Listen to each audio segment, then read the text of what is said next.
22 جمادی الاخرى یہ مسلمانوں کے پہلے خلیفہ امیر المومنین خلیفۃ المسلمین حضرت سیدنا ابوبکر صدیق رضی اللہ تعالیٰ عنہ کا عرس پاک کہ آپ تو افضل البشر بعد الانبیاء بالتحقیق، یعنی نبیوں کے بعد انسانوں میں سب سے افضل آپ کی ذات ہے۔ حضرت سیدنا ابوبکر صدیق رضی اللہ تعالیٰ عنہ جب بے شمار خوبیوں کے مالک ہیں، وہاں عشق رسول میں بھی کمال کا درجہ رکھتے ہیں۔ کبھی کسی مسلمان کے بارے میں، عاشق رسول کے بارے میں سنا نہیں ہوگا آپ نے کہ وہ عشق رسول میں گھل گھل کر دنیا سے چلا گیا ہو، لیکن یہ حضرت ابوبکر صدیق رضی اللہ تعالیٰ عنہ کی شان حضرت عبداللہ بن عمر رضی اللہ عنہما نے بیان فرمائی ہے کہ جب سرکار صلی اللہ علیہ وسلم کا وصال با کمال ہوا، آپ کی وفات ظاہری ہو گئی، دنیا سے پردہ فرما گئے، حضرت ابوبکر کو ایک غم لگ گیا، غم مصطفیٰ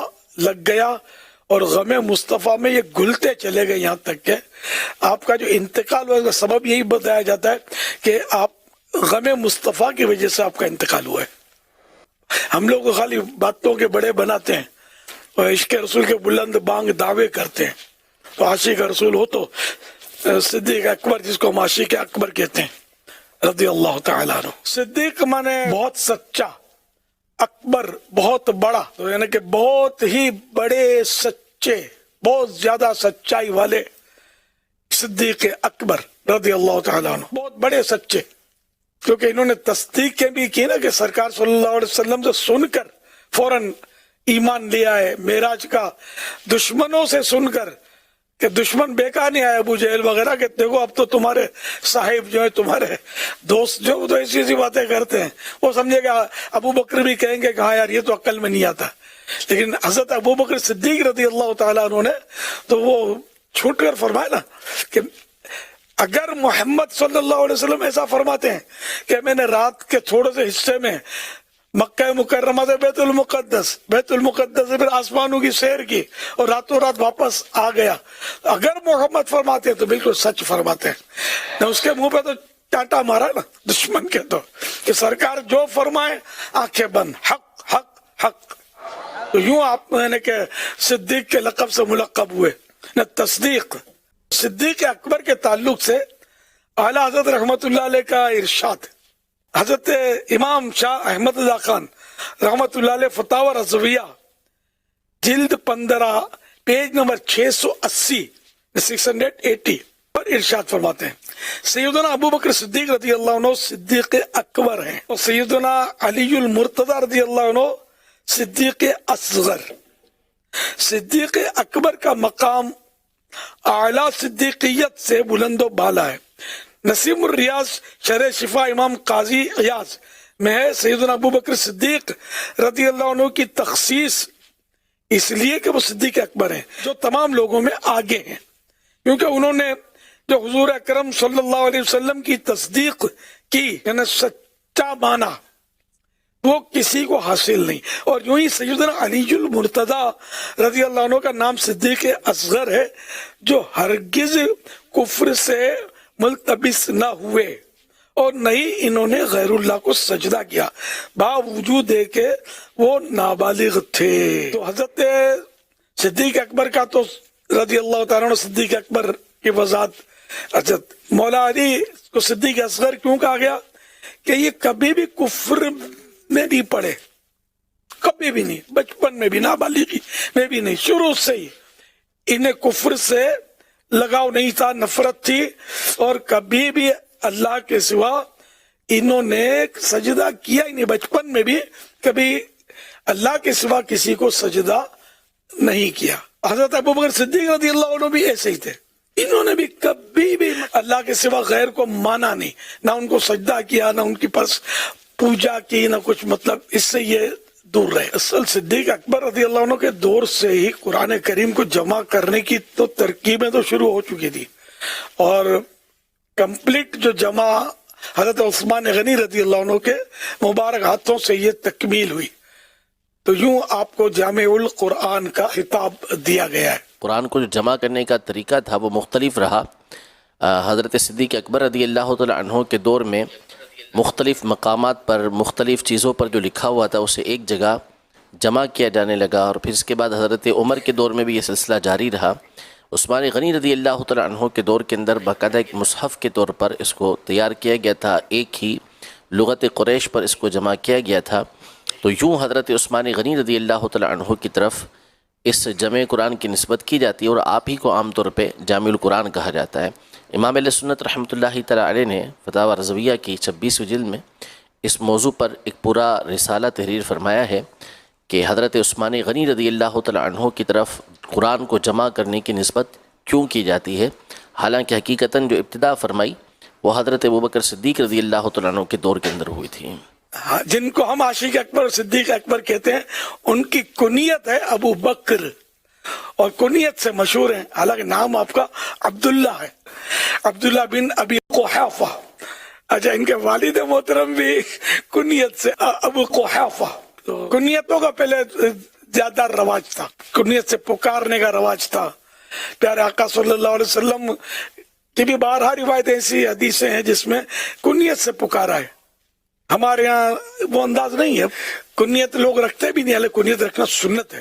حضرت ابوبکر صدیق رضی اللہ عنہ نے فرمایا، نبی کریم رؤوف الرحیم صلی اللہ علیہ وسلم پر درود پاک پڑھنا گناہوں کو اس قدر جلد مٹاتا ہے کہ پانی بھی آگ کو اتنی جلدی نہیں بجھاتا، اور نبی پر سلام بھیجنا غلاموں کو آزاد کرنے سے افضل ہے۔ صدیق اکبر رضی اللہ عنہ فرماتے ہیں، کسی مسلمان کو ہرگز حقیر یعنی گھٹیا مت سمجھو، کیونکہ ادنا مسلمان، چھوٹے سے چھوٹا مسلمان بھی اللہ پاک کے نزدیک بڑے مرتبے والا ہوتا ہے۔ مزید قول، میں تمہیں وصیت کرتا ہوں کہ فقر و فاقہ کی حالت میں بھی اللہ پاک سے ڈرتے رہو، اور اس کی اس طرح حمد و ثنا کرو جس طرح کرنے کا حق ہے، اور اپنے گناہوں کی بخشش مانگتے رہو، بے شک وہ بہت زیادہ بخشنے والا ہے۔ امیر المومنین حضرت ابوبکر صدیق رضی اللہ عنہ فرماتے تھے، جسے یہ پسند ہو کہ اللہ پاک بروز قیامت اسے جہنم کی آگ سے محفوظ رکھے، تو اسے چاہیے کہ مومن کے لیے مہربان اور نرم دل ہو۔ ایک اور قول، کوئی شکار اس وقت تک شکار نہیں کیا جاتا، اور نہ کوئی درخت اس وقت تک کاٹا جاتا ہے جب تک کہ ذکر اللہ سے غافل نہ ہو جائے۔ یعنی جو بھی جانور اللہ کا ذکر ترک کرتا ہے، غافل ہوتا ہے اس سے، تو وہ شکار ہو جاتا ہے، اور جو درخت اللہ کی یاد سے، اللہ کے ذکر سے غفلت کرتا ہے تو اس پر کلاڑا چل جاتا ہے، وہ کاٹ دیا جاتا ہے۔ ایک ارشاد ہے آپ کا، ایک بھائی کی دعا دوسرے بھائی کے حق میں جو اللہ پاک کی رضا کی خاطر کی جائے قبول ہو جاتی ہے۔ یعنی ایک مسلمان جو دوسرے مسلمان کے لیے دعا کرے یہ قبول ہوتی ہے۔ ایک روایت ہے نا کہ مطلب اس زبان سے دعا کر جس سے تو نے گناہ نہیں کیا، تو ظاہر ہے کہ دوسرے کی زبان سے ہم گناہ کیسے کریں؟ اپنی زبان سے آدمی جھوٹ بولتا ہے، غیبت کرتا ہے، گالیاں بکتا ہے۔ حضرت سیدنا ابوبکر صدیق رضی اللہ تعالی عنہ حقیقت میں محب اہل بیت تھے۔ ایک موقع پر حضرت سیدنا ابوبکر صدیق رضی اللہ عنہ کے سامنے اہل بیت کا تذکرہ ہوا، تو آپ نے فرمایا، اس ذات کی قسم جس کے قبضے قدرت میں میری جان ہے، رسول پاک صلی اللہ علیہ وسلم کی قرابت داروں یعنی رشتہ داروں کے ساتھ حسن سلوک کرنا، اچھا برتاؤ کرنا مجھے اپنے قرابت داروں یعنی اپنے رشتہ داروں سے صلہ رحمی کرنے سے زیادہ محبوب، زیادہ پیارا اور پسندیدہ ہے۔ حوالہ بخاری جلد 2 پیج نمبر 438، حدیث نمبر 3712۔ افضل البشر بعد الانبیاء بالتحقیق، نبیوں کے بعد تمام انسانوں میں افضل حضرت ابوبکر صدیق رضی اللہ عنہ ہیں۔ اس کے یہ معنی بنتے ہیں۔ اللہ پاک نے حضرت سیدنا صدیق اکبر رضی اللہ عنہ کی یہ تینوں خواہشیں حب رسول انور صلی اللہ علیہ وسلم کے صدقے پوری فرما دی۔ 3 خواہشیں وہ کون سی؟ سیدنا صدیق اکبر رضی اللہ عنہ فرماتے ہیں، مجھے 3 چیزیں پسند ہیں۔ نمبر 1، آپ صلی اللہ علیہ وسلم کے چہرے انور کا دیدار کرتے رہنا۔ نمبر 2، آپ صلی اللہ علیہ وسلم پر اپنا مال خرچ کرنا، اور نمبر 3، پیارے آقا صلی اللہ علیہ وسلم کی بارگاہ میں حاضر رہنا۔